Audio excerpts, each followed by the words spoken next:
I would like, if I may, to talk about the very early days of the S.A.S. Yes, the Special Air Service. In this video, which has been sponsored by my friends at The Great Courses Plus. More of that later. Now, you've probably heard of the S.A.S. I mean, that's not surprising. Perhaps one of the most famous, quite definitely one of the most famous regiments in the entire world. But maybe you don't know quite as much as you would like about its very early days. And these can be traced to one man, Lieutenant David Stirling, who found himself lying in a hospital bed one day in Cairo, paralysed from the waist down. He'd been taking parachute training and it had all gone horribly wrong. He was doing commando training, despite the fact that he was from a Scots Guards regiment, and he'd ended up in bed in hospital. The nurses, they were all familiar with him already because he used to go there to get a shot of oxygen to cure him of his many hangovers.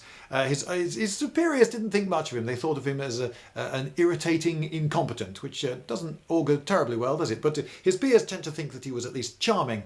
His nickname was the Giant Sloth. He was very big and he wasn't really known for his industry. He couldn't march in a straight line apparently, and well, let's just say he wasn't exactly a model soldier as the British Army pictured it at the time. But he had lots of time to think as he recovered, and he was thinking this. We are fighting, we Commonwealth troops, with the Italians and Germans up and down this strip of land along North Africa. And we know that all the time the Germans are looking at, and the Italians are looking to the north because they fear, quite rightly, that there could be a raid coming from the north at any time, because after all the Royal Navy was extremely powerful and could, if it really put its mind to it, land a raid just about anywhere along the north coast of Africa. And it was well known that they had the Royal Marine Commandos, these elite raiding units, and of course the RAF could operate from carriers or from bases in places like Malta. So it was possible for a raid to appear anywhere along that strip along the North African coast, which could be quite a long way behind their own lines. So they had to look north and worry about that threat. But were they looking south? Were they looking south at that other sea, the Sahara Desert, which is sea-like in a lot of ways? It's extremely easy to get lost in that sea, and there are very few resources on which an army can be supplied. So you can't expect any army to spend any length of time in the Sahara. It would go out of supply just too quickly. But what if he put together some elite raiding forces of adventurous types with a lot of initiative, and you could put them in just or you could give them lots of explosives and they could blow stuff up, fuel dumps and aerodromes and so forth. They could wreak havoc, he thought. So, still on crutches, I imagine he could feel his feet at this point, but he was far from fully recovered. He managed to crash his way into the staff office and put into the hands of the Deputy Chief of Staff his plans for this new unit on a few sheets of paper. And the response he got was, yeah, you know, this could be just the plan we're looking for. 3 days later, he had an audience with the big cheese himself, the Commander-in-Chief, General Sir Claude Auchinleck. Now, Auchinleck was a fearful toff, and it just so happens that so was David Stirling, and these two Scottish noblemen actually knew each other through family connections. So there you go, being an aristocrat can sometimes be quite convenient for this sort of thing. Anyway, he went into that meeting a lieutenant. He came out a captain, and was given authority to raise a force of 6 officers and 60 men. So this is not a large unit, that's just what, like 2 platoons, a small commando company if you like, but it was the beginnings of the S.A.S. He didn't actually have the men, he just had the authority to raise them. So whom should he recruit? Well, he knew what he wanted. He wanted adventurous men who had a lot of their own initiative. Perhaps they were misfits in the rest of the army, people a bit like him. They had to be brave. They had to be prepared to get up close to the enemy and possibly kill the enemy up close as well. But he didn't want killers. He didn't want psychopaths. That wasn't what his unit was about. It was about destroying machinery and fuel and so forth. He didn't want a load of psychopathic killers. This wasn't an assassination squad.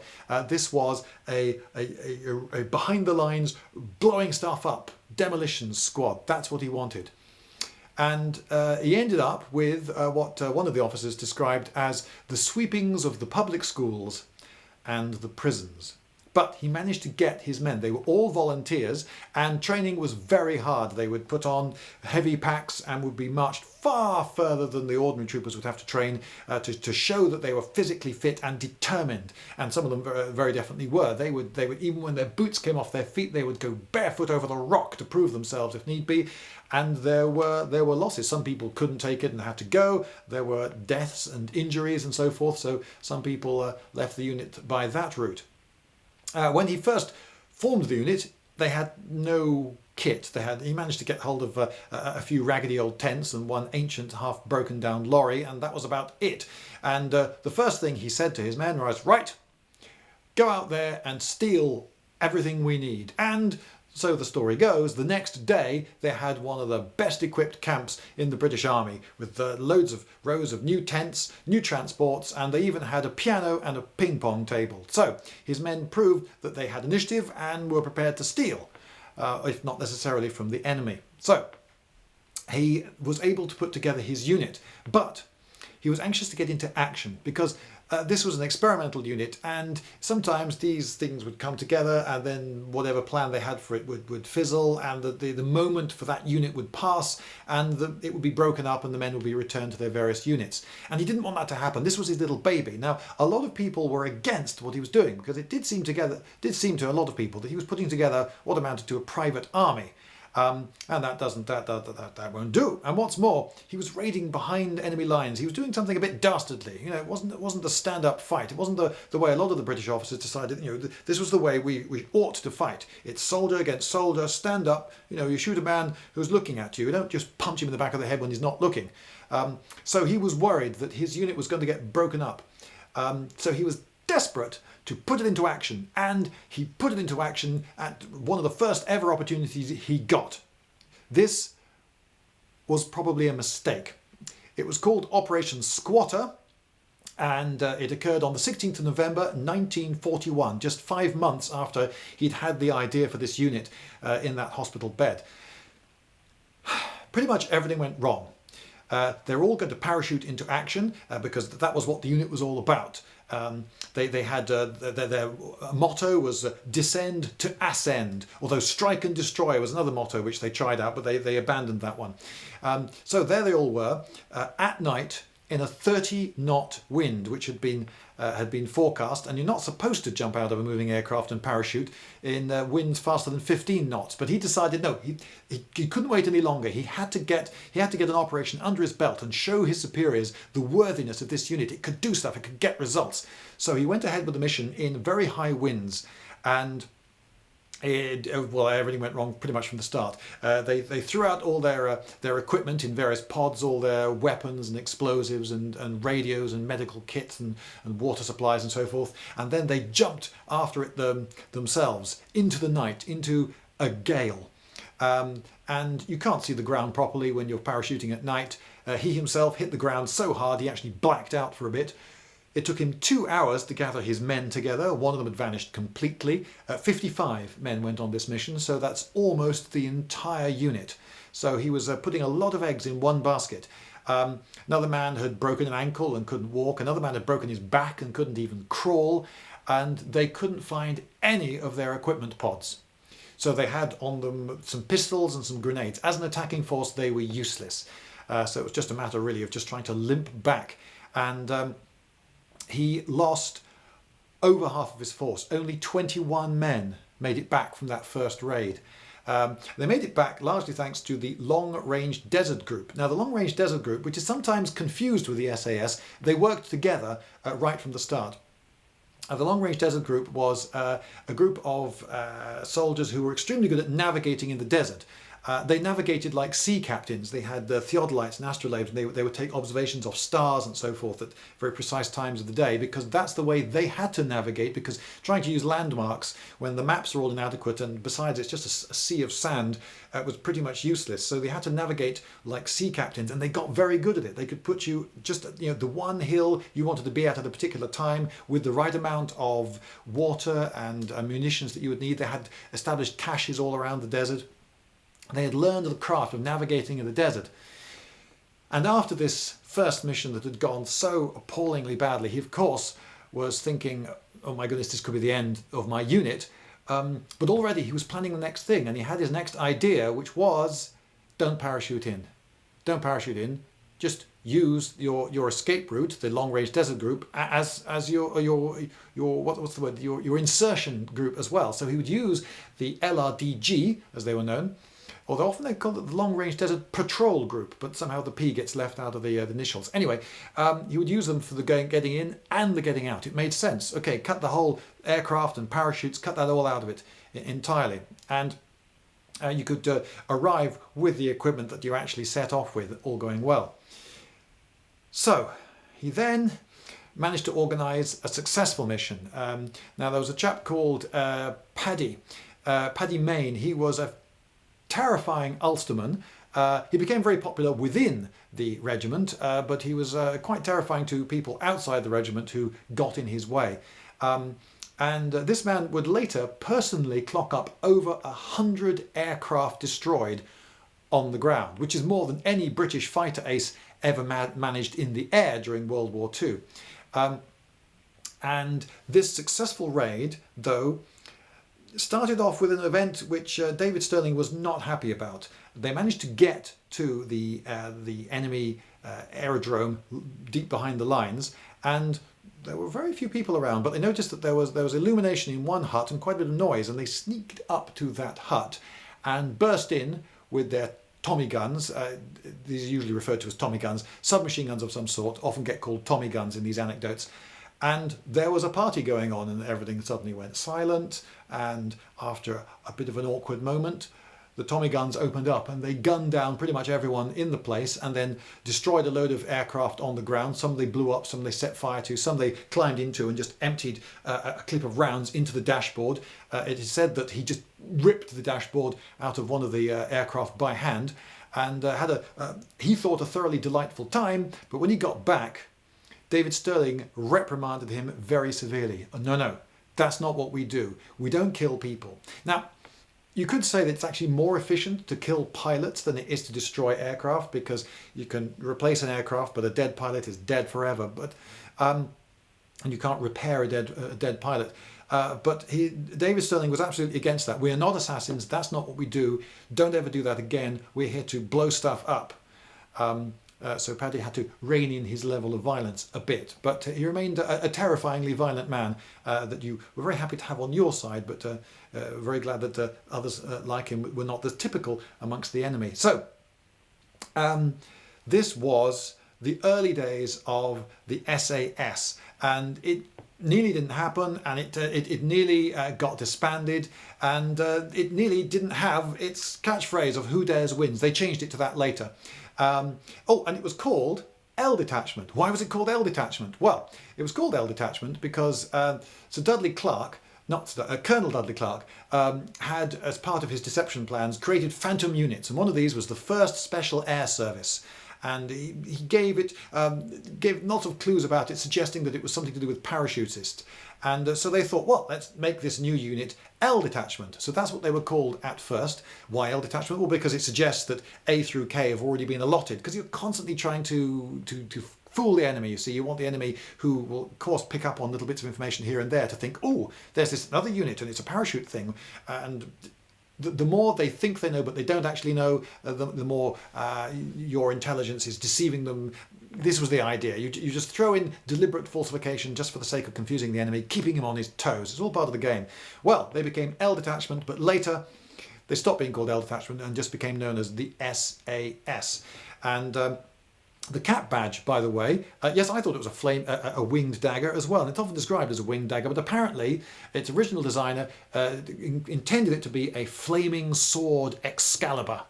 So there you go. So those are the early days of the S.A.S. Now, I should say something about my sponsor. Now, it's the Great Courses Plus. And just in case you don't know what the Great Courses Plus, I know that some of you do, but just in case you don't, it's an enormous website you can find online, and it's full of lecture courses by eminently qualified professors from around the world, though admittedly most of them are from America, and a fair few are from Britain as well, the Anglophone nations. And they cover a variety of topics, including history, which I imagine you're interested in because you're watching some of my videos. So what you can do is you can follow this link, for instance, www.thegreatcoursesplus.com/Lindybeige, and that will take you to an offer of a free trial. Yes, you can get a free trial, so you can try it out for free. Have a look at a load of the lectures. You watch them streamed on your computer at home or some other device, and if at the end of the trial you decide you don't like it, never mind. You don't have to subscribe. You can just say thank you very much. I've seen enough. Unsubscribe, and you will owe nothing. But why not give it a go?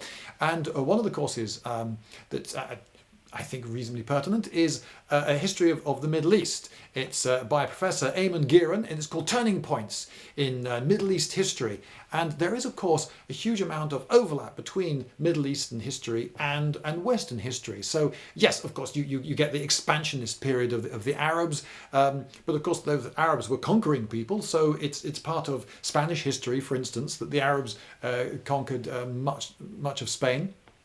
And yes, you get the Fatimids and the Umayyads and those sort of people. But in later lectures, you'll see that there are things about the Siege of Vienna, for instance, because the Ottomans and the Austro-Hungarians were at war for quite a long time. That's deep into Europe, so it's quite definitely part of Western history as well. And Napoleon, of course, invaded the Middle East and went around the place being generally mendacious and a bit of a git, and you can learn about that in all his interactions. And another thing which made me think of this course in the first place was that there's also a lecture about the war in the desert in World War I. Now, it's interesting that the long-range desert group wasn't the first of its kind. You may think that it's a World War II thing, this idea of putting men in cars to zoom around the desert, but actually there was the light car patrol in World War I that used mainly Model T Fords, would you believe? And they were poodling around North Africa in 1917, doing something pretty similar to the LRDG later on. And the LRDG, whilst travelling around, would keep finding their camps. They would actually end up camping in the same place and finding old World War I bully beef tins and so forth, and even car tracks that had been made all those years ago, which still survived, which was extremely useful, because when you're in the LRDG and you're making your way in secret through the desert, you are, of course, leaving trails in the sand behind you, which could be seen from an aircraft. And you might think that would make you extremely trackable. But the good news is that these tracks often last a very long time, and some of them were even World War I vintage. So the fact that there had been cars crisscrossing the desert for quite a long time was extremely useful in World War II for the secrecy of the LRDG. But I'm getting sidetracked. Sorry, I wasn't going to say any of that. What was I talking about? Oh yes, the Great Courses Plus. So it's taught by Eamon Gearan. Eamon Gearan, there you go. I got it in the end. And I know what you're wondering. Is he really the man for you? Does he wear beige? What's his scholar's cradle like? Well, I thought I had better check on this because, this is important. And so I looked at, well, obviously you would start with the beginning of lecture 1, wouldn't you? And okay, well, let's see how he presents himself. Okay, and start the clock. Stop the clock! Stop the clock! What was that? 1 second, 1.63 seconds, and he hit us with a scholar's cradle without looking. I have to look, I'm not very good at it. There we go. And just straight off the bat, and he's wearing a beige suit. So there you go. He's our man.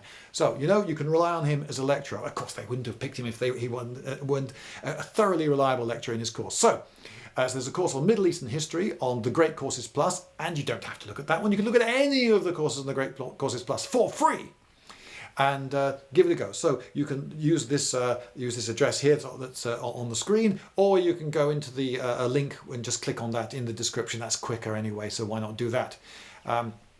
So there you go, the Great Courses Plus. Now back to the S.A.S. And in the second part of this video, I'm going to be talking about this book, Eastern Approaches by Fitzroy MacLean. And this, my brother bought me this as a present, and thank you, brother, what a great present, because this man, look the dashing aristocratic British officer, he's even got the moustache. It's a book of 3 parts, and each one is enough to justify a book. It's enough to make you think, oh wow, this guy had an interesting war, didn't he? And you would read that. But this guy had 3 interesting wars. The first section of the book is about his time in Russia. And he spoke fluent Russian, and he worked for the British Diplomatic Service and had been trained up in his job for about 6 years, and he was quite a valued member of the team. And whenever he got some leave, he liked to zip around the Soviet Union and have a look at various bits of it just for his own tourism, curiosity. He wanted to go to places like Tashkent and Samarkand, you know, places on the old Silk Road and the spice trails and so forth. And to do this, he had to give various Soviet agents the slip, because he wasn't meant to be going to these places. He didn't have permission really, and so there are lots of adventures of long train journeys and trying to give agents in pursuit of him, trying to prevent him from doing whatever it is that he's trying to do. And so that's all quite amusing. But of historical note, he is possibly the only Russian-speaking non-Russian who witnessed Stalin's show trials. And that's an amazing episode. And just to summarise it, he ended up concluding, though he makes it quite clear in his book he's not completely sure because he found it all just completely bizarre, but he ended up concluding that these various communists who were being accused of all sorts of things on flagrantly trumped up charges, they went meekly to their fates, despite knowing what serious trouble they personally were in. He thinks out of just love and respect for the communist project. They were so indoctrinated with communism as being a great thing that they took a hit for the team, if you like. They thought, oh well, if this is going to do the Communist Party good in the long run, fair enough, I'll let them say that I'm guilty, even though I know I'm flipping well not. And they accepted their fates like meek lambs. That's how he concludes it. Anyway, that's the first third of the book, and he needs to get out of the diplomatic service because he wants to fight the war. The war starts and he wants to do his bit. And they say, no, you can't leave the diplomatic service. You're far too valuable here. You've spent years being trained up. We've got you trained now. You speak fluent Russian. You know exactly what's going on here. We need you here. You're far too valuable. And yeah, he could see their point.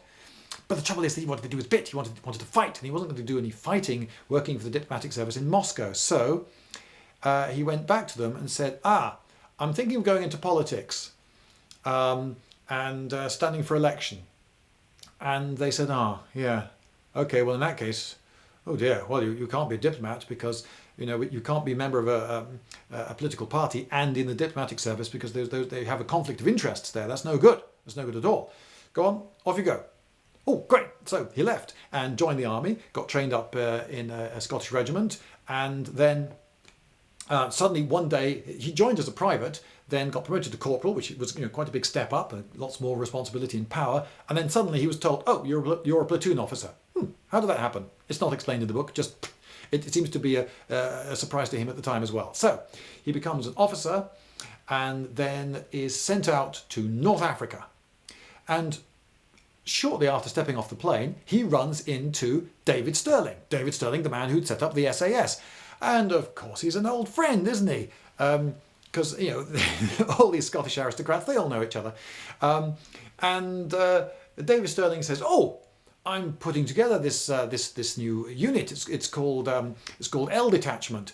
And yes, we've just had our first mission and it was a bit of a disaster, but we need types like you. What do you say? And he says, okay. And it tells you something about the times, doesn't it? That he was able to just leave his regiment and join the S.A.S. because he could pull strings because he had mates in the right places. Oh, by the way, I missed a bit of the politics. After a while, the army said, the diplomatic service said, aren't you supposed to be standing for election? And he went, oh yeah, right. So he got himself selected as a candidate, then won his seat, and then in some way that you could presumably do in those days, but I doubt you could get away with now, in order to go to North Africa, he just sort of handed his seat over to a mate of his who could run it for him. Different times. Anyway, so he joins the S.A.S. and he goes on his first big mission, which is a raid to Benghazi. Now, he spoke fluent Italian, although he hadn't spoken it for about 3 years, so he was a bit worried about how convincing his accent would be, but it turns out fairly convincing, at least in the heat of the moment.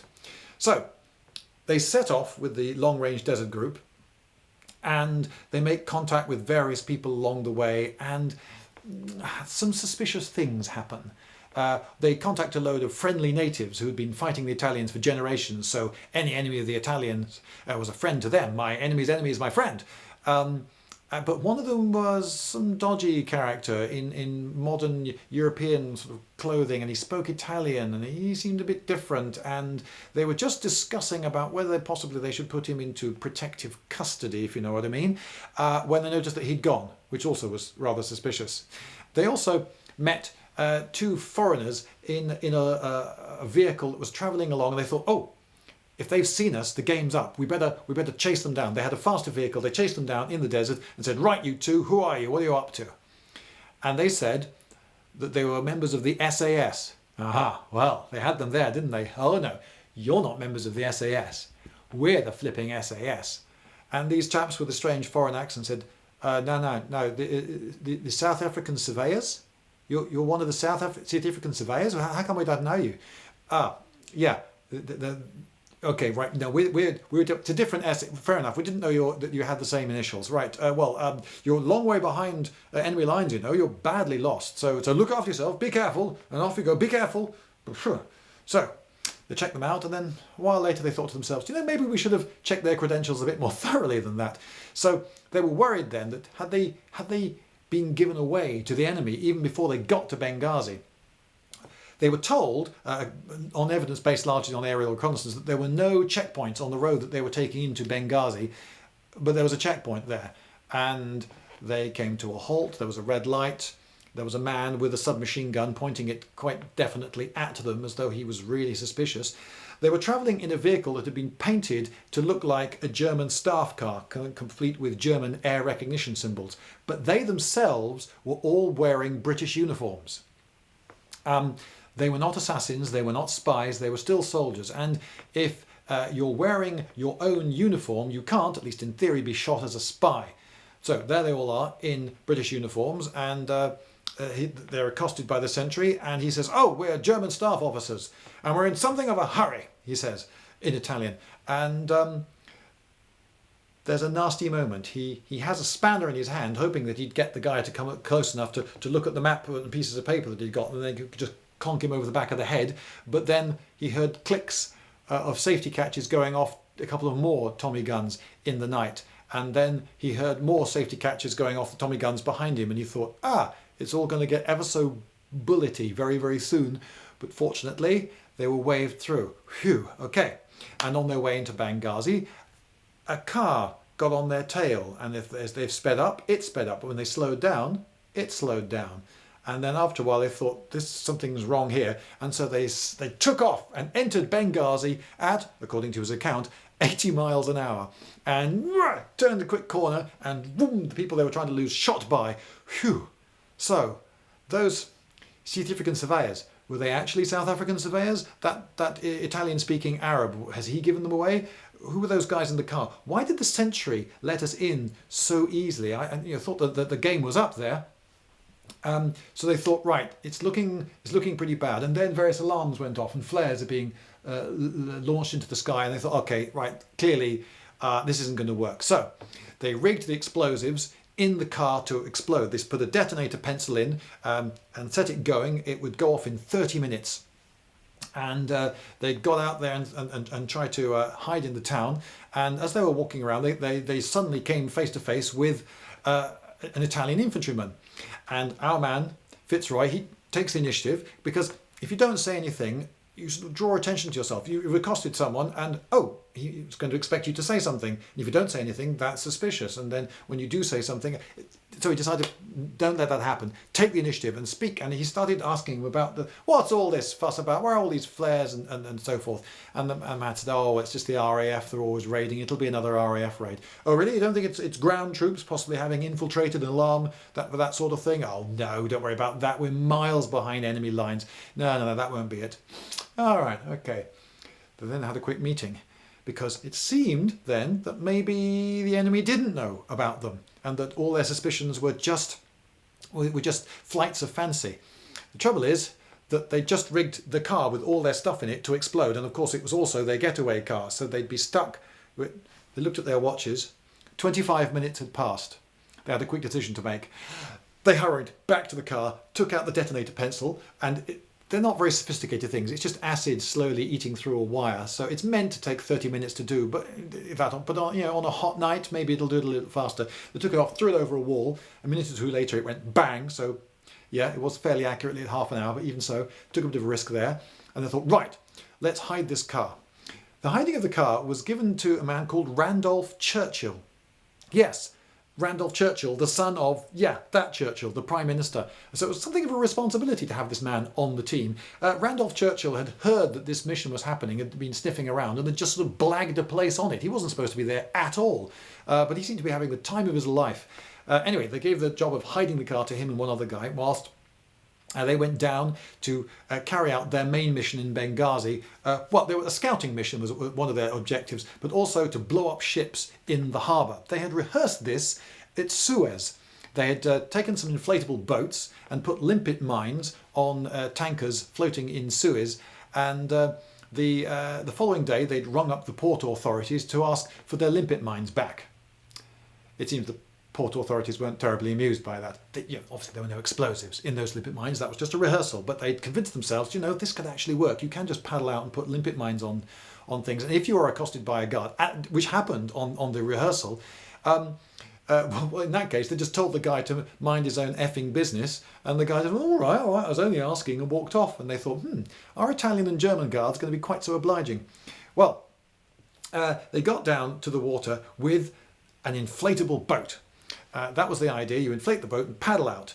And they had two of these, and they were black Royal Engineer surveying boats. They'd tried to use rubber dinghies from the RAF, but those were inflated by an incredibly noisy canister, which just would alert everyone. And they were bright yellow for being recognisable from the air, so they were no good. But they'd got these stealthier boats that were only big enough for 2 men, but that'll do the job. It wouldn't inflate. It wouldn't inflate. They'd sneaked through the wire, got it all the way down to the river. That had taken them quite some while. And it just wouldn't inflate. There was a puncture in it somewhere, but it was dark and they couldn't find it. Never mind, they had two. So they had to sneak it back through the wire, back to the car, swap it for the other one, bring it all the way through, and they get accosted by a sentry again. And he finds he's got a bayonet in his belly, and he felt, as he put it, at something of a disadvantage. But again, he takes the vocal initiative and says, what on earth's going on here? What the hell are you doing accosting me like this? I'm trying to do my business. And the man said, no parlo Italiano. He was some African native. You don't speak Italian, he said in fluent Italian, and berated him. And you are corporal to it. You should speak some Italian. And he gave him such a flea in the ear that his dignity slighted. The man just sort of slinked off into the night. All right. So he dealt with the sentry. Whew. Second boat wouldn't inflate. So now they thought, okay, the prime mission's over. We can't blow up any ships, but never mind. We can look upon this as just a reconnaissance. It'll be fine. It's just a reconnaissance, and they did find some torpedo boats, and they were going to try to blow those up, but that didn't happen either. So never mind. But there's a problem. They can't leave any of their stuff, because if it's obvious that the town had been infiltrated, then the guards would be doubled, and any further mission acting on their reconnaissance would be near doomed to failure, which meant they had to get rid of this flipping boat. They only had about half an hour of darkness left, so they thought, well, we're just going to have to carry it back. So 4 men pick up the boat and start walking along with it in British uniform. But wait a minute, there are 6 of us. 2 Italian guards had fallen in behind them as they marched out of the harbour. Now they were going to sneak through the wire and off into the darkness, but they can't sneak through the wire with 2 sentries following them. So they realised, we're just going to have to brass it out. So they puffed themselves up, which was some achievement, given that they'd been coming for 10 days through the desert and all looked quite raggy and all had 10 days growth of beard and were somewhat dishevelled. But they were officers, damn it! And they marched up to the main guard post, to the main entrance to the harbour, with these 2 Italians in tow. And again, he took the vocal initiative and demanded of the guard, immediately, where is the captain of the guard here? And some sleepy sergeant, pulling up his trousers, hoved into view.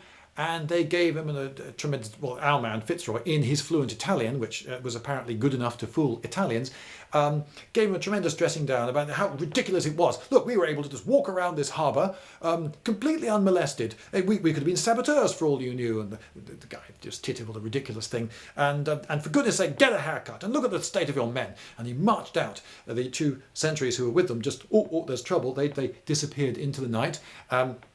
And the guard that they originally accosted gave them such a spectacular present arms that he almost toppled over backwards. And they walked out into the night. But unfortunately, they didn't have time now to make an escape, so they had to spend a day in Benghazi.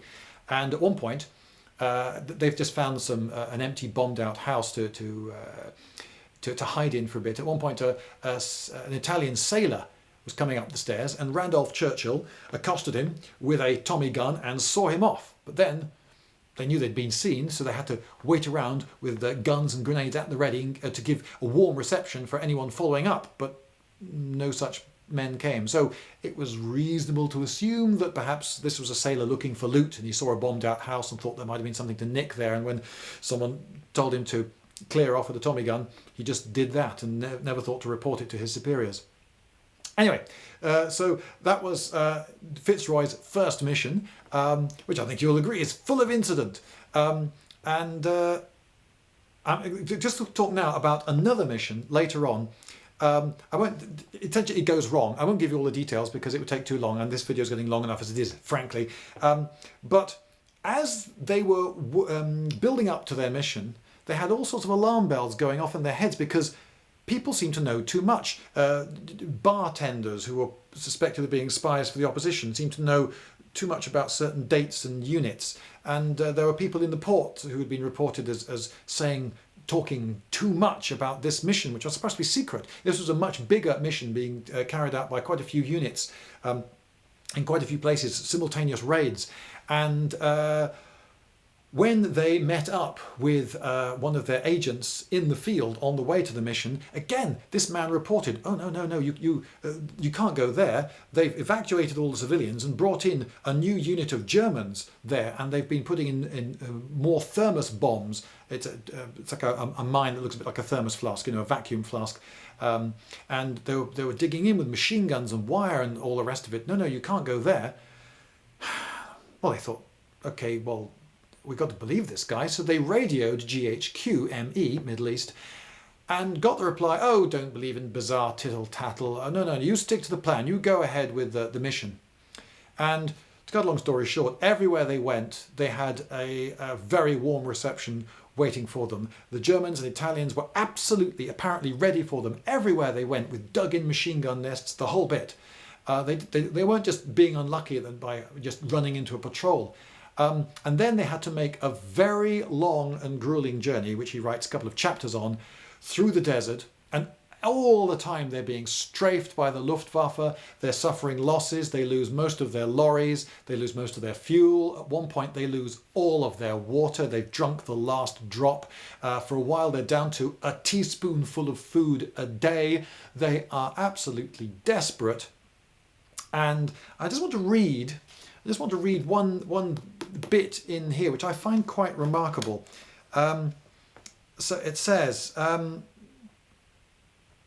SDF, they just come up with a particular force called the SDF, the Sudan Defence Force, had received over their wireless a signal from GHQ-ME, of which the first paragraphs ordered them to abandon the idea of making a further assault on JLO and to return to base forthwith. This in itself was disappointing. I find that amazing, isn't it? They've just come through so much, suffered so many losses, and physically they must be near wrecks at this point, and yet they're all still keen for action. They were disappointed not to be given the go-ahead to make this extra attack, which there was an opportunity which they'd come across. The reason for the decision, however, which was contained in the second paragraph, delighted no less than it surprised us. Strategically, we were told, our respective operations, which to us had seemed from a tactical point of view such dismal failures, had already achieved their main object. For they had caused the enemy to divert from the front disproportionately large numbers of aircraft and troops which would otherwise have been used to counter certain operations now being undertaken by the 8th Army. These, as we learned later, were the preliminary moves which were to culminate soon after in the grand assault on Rommel's lines at El Alamein. Thus, seen as part of a larger canvas, the decision of GHQ to stick to the original timetable, come what might, at last became comprehensible.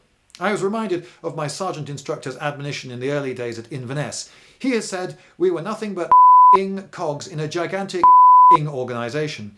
On our eventual return to civilization, we were gratified to find ourselves and our operation described in the popular press in such glowing terms as to be scarcely recognisable. And that's pretty much all he says on it. I find it extraordinary that after all that, there's not the tiniest hint of bitterness. In a modern film, someone who'd been sent on an operation like that, sacrificed, sent into the jaws of near certain death in order just to be a distraction from some greater plan, he would have had, that would have been a character motivation, wouldn't it, for the vengeance against his commanding officer and the rest of the plot. But no, these men all understood, oh yeah, we're fighting a war, GHQ's going to make decisions like that, oh well, and just got on with it, just picked themselves up, dusted themselves off, and started all over again, which says a lot about the quality of the people at that time and the culture which was so steeped in these people that they didn't even question it. He doesn't discuss it at all. That's it. And there's no hint of bitterness or recrimination, which I find quite remarkable.